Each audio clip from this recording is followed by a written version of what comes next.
తెలుసు, కథ అని తెలుసు, కథలన్నీ కంచికే చేరునని తెలుసు.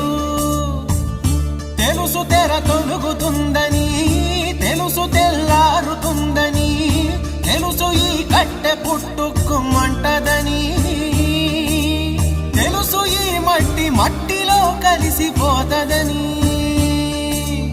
ఇన్ని తెలిసి ఇరకాటంలో పడిపోతావు ఎందుకని? మాయ